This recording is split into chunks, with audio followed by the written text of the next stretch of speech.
razón, delator. De veras, soy nervioso, muy nervioso. Extraordinariamente nervioso. Pero, ¿por qué afirman ustedes que estoy loco? El mal ha agudizado mis sentidos, no los ha destruido ni los ha entorpecido. Mi oído es el más agudo de todos. He escuchado todas las cosas del cielo y de la tierra, y bastantes del infierno. ¿Cómo entonces puedo estar loco?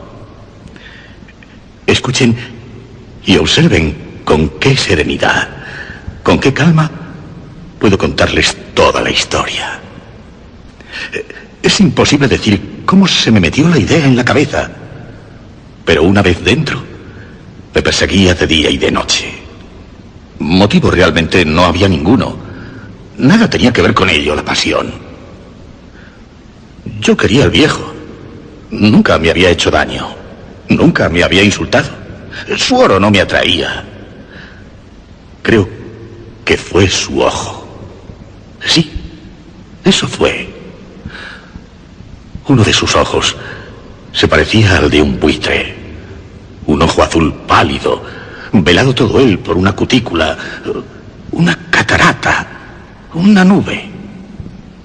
Cuando lo fijaba en mí, se me helaba la sangre. Y así, lenta y gradualmente, se me metió en el cerebro la idea de matar al viejo y librarme de ese modo de aquel ojo para siempre. Ahora presten atención.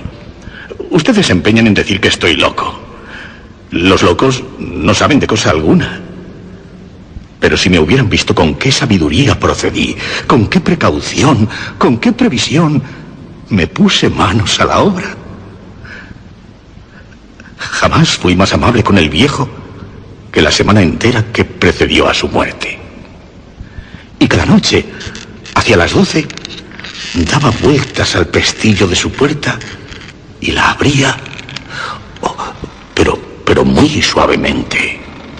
Y luego, cuando la abertura era lo suficientemente grande como para que me cupiera la cabeza, introducía una linterna sorda, bien cerrada, muy cerrada, que no dejaba filtrar ninguna luz, y metía la cabeza. Se hubieran reído al ver con qué habilidad la metía. Despacio, muy despacio, para no perturbar el sueño del viejo. Me llevaba 1 hora meter la cabeza por la abertura hasta poder verle tumbado en la cama. ¿Un loco hubiera sido tan prudente? Y entonces, cuando mi cabeza estaba bien dentro de la habitación, abría con precaución la linterna, con mucha cautela, porque las bisagras crujían, y la abría lo justo para que un hilo imperceptible de luz cayera sobre el ojo del buitre. Y eso lo hice durante 7 largas noches, cada noche a las 12 en punto. Pero siempre encontré el ojo cerrado. Y por eso me fue imposible cumplir mi tarea, porque no era el viejo quien me sacaba de quicio, era su ojo malvado. Y cada mañana, al amanecer, me iba descaradamente a su habitación y le hablaba tan tranquilo, llamándole por su nombre en tono cordial y preguntándole cómo había pasado la noche. Así pues, ya ven ustedes que hubiese sido un viejo muy astuto, en verdad, si hubiese sospechado que cada noche, a las 12 en punto, le examinaba mientras dormía. A la 8ª noche, abría la puerta con mayor precaución. El minutero de mi reloj se mueve más aprisa que se movía mi mano. Jamás antes de aquella noche había sentido el alcance de mi propio poder, de mi sagacidad. Apenas podía contener mi sensación de triunfo. Pensar que yo estaba allí, abriendo la puerta poco a poco, y que él ni siquiera imaginaba mis acciones o mis pensamientos secretos. Reflexionando sobre esto, dejé escapar una risa. Y quizá me oyó, porque se movió súbitamente en su cama, como si fuera a despertar. ¿Puede que crean ahora que me retiré? Pues no, se equivocan. La habitación estaba tan oscura como un pozo, como la pez. Tan densas eran las tinieblas. Los postigos estaban bien cerrados por miedo a los ladrones. Y sabiendo que no podía ver la puerta entornada, seguí abriéndola más, cada vez más. Había introducido mi cabeza y me disponía a abrir la linterna cuando mi pulgar resbaló sobre el pomo de la puerta y el viejo se incorporó en su cama preguntando quién estaba en la habitación. Me quedé muy quieto, sin decir nada. Toda una hora estuve sin mover un solo músculo y durante ese tiempo no lo oí acostarse.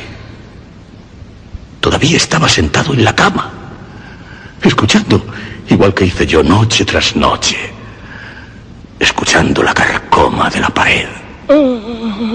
De pronto, escuché un débil gemido.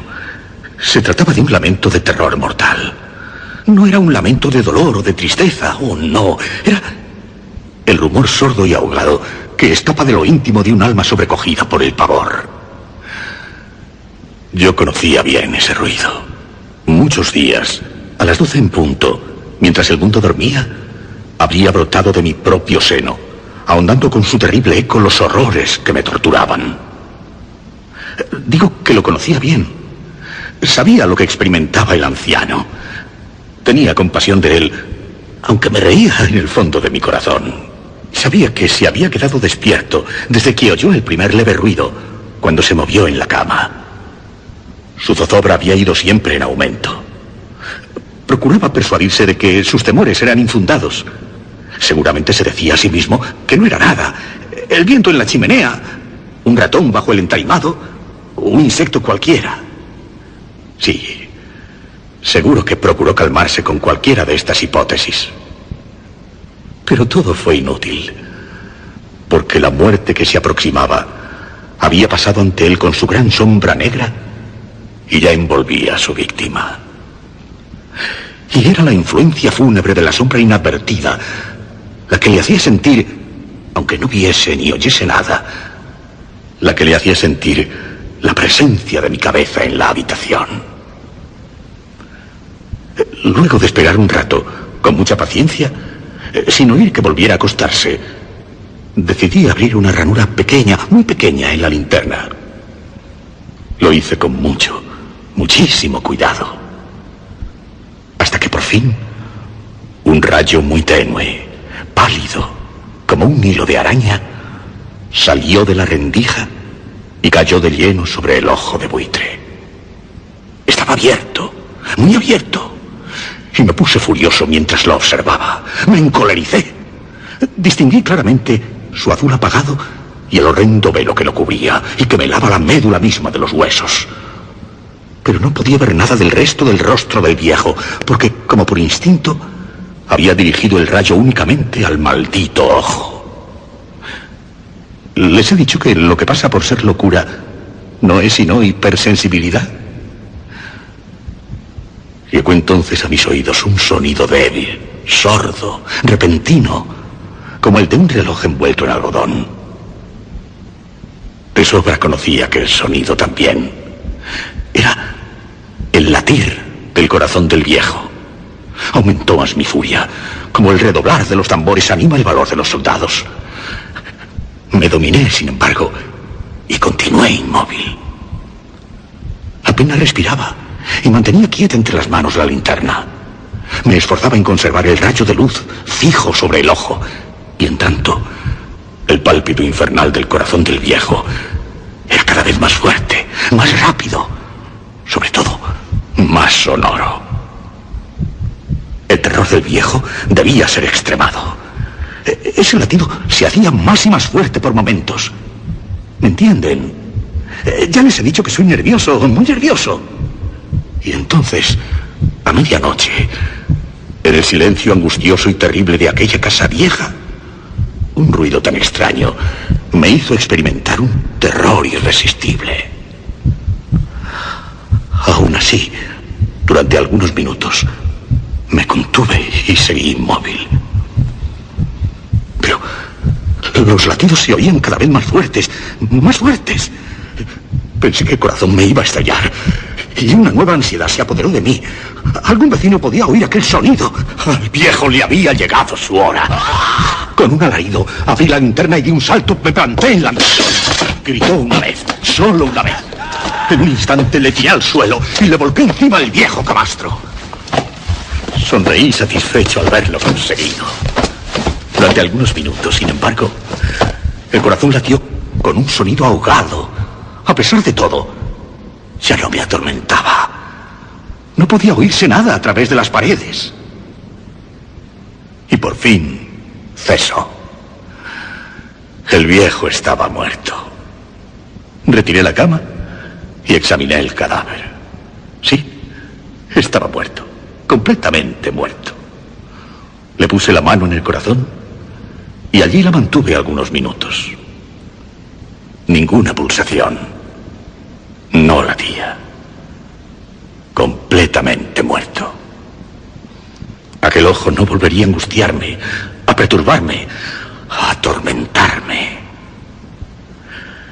Si siguen creyendo que estoy loco, esa creencia se desvanecerá cuando les describa las prudentes precauciones que empleé para disimular el cadáver. Avanzaba la noche y yo trabajaba activa, vivamente, en silencio. Corté la cabeza, luego los brazos, las piernas, lo desmembré por completo. Enseguida arranqué 3 tablas del entarimado y lo coloqué bajo el piso de madera. Después volví a poner las tablas con tanta habilidad y destreza que ningún ojo humano, ni siquiera el del propio viejo, hubiese podido descubrir allí nada alarmante. No había nada que lavar, ni una mancha, ni una sola mancha de sangre. No se me escapó detalle alguno. En un barreño grande me había cabido todo.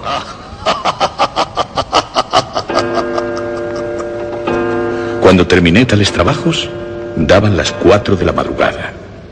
Y todo seguía tan oscuro como a medianoche. Al oírse las campanadas de la hora, llamaron a la puerta de la calle. Bajé a abrir muy tranquilo, pues, ¿qué podía temer ya? Entraron 3 hombres que se presentaron muy agradable y cortésmente como agentes de policía.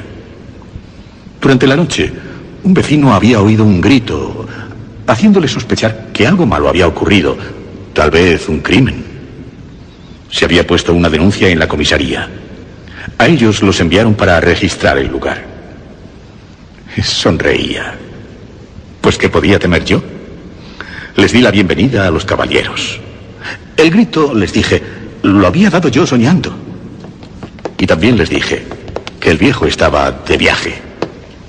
Acompañé a los agentes por toda la casa, invitándoles a que buscaran bien. Finalmente, les conduje a su habitación. Les enseñé los tesoros del viejo, intactos, bien guardados, cada uno en su lugar. Entusiasmado al sentirme tan seguro, llevé sillas a la habitación y les pedí que descansaran de su fatiga, mientras yo, con la loca audacia de un triunfo perfecto, instalé mi propia silla en el mismo lugar que recubría el cuerpo de la víctima. Los agentes se mostraban satisfechos. Mis maneras, mi actitud, les había convencido. Me encontraba especialmente contento, tranquilo. Ellos, habiéndose sentado, conversaban de cosas corrientes a las que les respondía alegremente. Pero al poco rato sentí que empezaba a ponerme pálido y deseé que se fueran. La cabeza me dolía y me parecía que mis oídos eran presa de un zumbido. Sin embargo, ellos continuaban sentados con su charla. El zumbido se hizo más potente, más claro, cada vez más perceptible. Charlé mucho, hablé copiosamente para librarme de aquella angustiosa sensación. Pero ésta se resistía, reiterándose de tal modo que no tardé en descubrir que el ruido no procedía de mis oídos. No estaba dentro de mis oídos. ¿Dónde? Sin duda me puse entonces pálido, muy pálido. Pero seguía hablando rápido, levantando la voz. Pero el sonido seguía aumentando. ¿Qué podía hacer para que no lo oyeran? Era un ruido sordo, apagado, frecuente. Muy parecido, sí, al que hace un reloj envuelto en algodón. Continuo. Tic-tac, tic-tac. Continuo. Y más fuerte. y más fuerte. Respiraba dificultosamente. Sin embargo, los agentes no oían nada. Y yo hablaba más deprisa, vehementemente. Pero el ruido seguía creciendo. Me levanté y discutí sobre tonterías, con voz cada vez más alta y seguramente gesticulando mucho. Y el ruido crecía. ¿Por qué no se iban los agentes? Anduve de un lado para otro, pesadamente y a grandes pasos, como exasperado por las observaciones que hacían a mis opiniones. El ruido crecía regularmente. ¡Oh, Dios! ¿Qué podía hacer? Echaba espumarajos por la boca, deliraba, maldecía. Agité la silla en la que me había sentado y produje muchos ruidos con ella. Pero el otro ruido seguía dominando, creciendo, más fuerte, cada vez más fuerte. Pero ellos seguían hablando, bromeando, sonriendo. Era posible que no lo oyeran. No, lo oían. Y estaban sospechando. Lo sabían. Se burlaban de mi horror. Estaban divirtiéndose a costa mía. Eso fue lo que creí. Lo que sigo creyendo. Pero cualquier cosa era preferible a aquella terrible agonía. No podía seguir soportando aquellas sonrisas hipócritas. Era necesario gritar o morir. Y les dije, ¡no lo oyen! ¡Escuchen! Más fuerte, cada vez más fuerte. ¡No lo oyen! ¡Miserables! ¡No sigan disimulando! ¡Lo confesaré todo! ¡Todo! ¡Arranquen esas tablas! ¡Aquí! ¡Es el latido de su horrible corazón!